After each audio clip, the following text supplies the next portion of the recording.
எத்தனை பேருக்கு தெரியும், போன ஆண்டு உத்தரப்பிரதேஷ் மாநிலம் தமிழகத்தை விட அதிகமான ஸ்டார்ட் அப் அங்க ரெஜிஸ்டர் ஆயிருக்கு. தமிழ்நாட்டில் ஸ்டார்ட் அப் கலாச்சாரம் குறைந்து வருகிறது.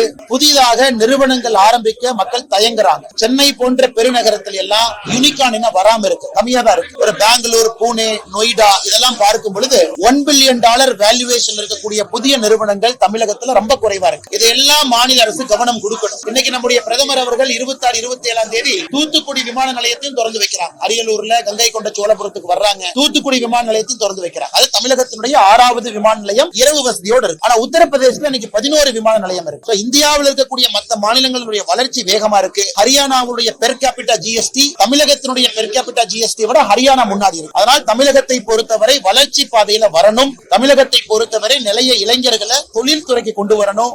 ஸ்டார்ட் அப் என்கரேஜ் பண்ணணும். உள்ளூர் வணிகத்துக்கு முக்கியத்துவம் கொடுக்கணும். பல இடத்துல சொன்ன இன்னைக்கு தமிழ்நாட்டினுடைய மக்கள் தொகை குறைய ஆரம்பித்திருக்கிறது. டோட்டல் ஃபர்டிலிட்டி ரேட் TFR என்று சொல்லுவோம். ஒரு பெண்ணுக்கு 2.1 குழந்தைகள் பிறந்தாதான் இறப்பும் பிறப்பும் சமமா இருக்கும். இன்னைக்கு தமிழ்நாடு 1.7.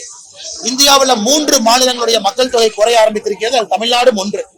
இதே மாதிரி இன்னும் 10-15 ஆண்டுகள் நம்ம போச்சுன்னா மக்கள் தொகை ஒரு பக்கம் குறைய ஆரம்பிக்குது. வட இந்தியாவிலிருந்து தமிழகத்துல பணிபுரியக்கூடியவங்க திரும்ப வட இந்தியாவுக்கு போயிடுவாங்க. உத்தரப்பிரதேசம் வளர்ச்சி அடையும் பொழுது, ஒரிசா வளர்ச்சி அடையும் பொழுது திரும்ப போயிடுவாங்க. அப்ப உள்ளூர்ல வேலை பார்ப்பதற்கு ஆட்கள் இருக்காது. இது போன்ற பிரச்சனை அவங்க முன்னாடி நான் வச்சேன். National traders welfare board chairman முன்னாடி நான் சொன்னேன், தமிழகத்தில் இது போன்ற பிரச்சனைகள் இருக்கு, இதையும் நீங்க அட்ரஸ் பண்ணுங்க. இங்க இருக்கக்கூடியதையும் நீங்க அட்ரஸ் பண்ணுங்க. தமிழ்நாட்டினுடைய வளர்ச்சிக்கும் நீங்கள் உறுதுணையாக இருக்க வேண்டும் என்கின்ற வேண்டுகோளையும் வைத்தேன்.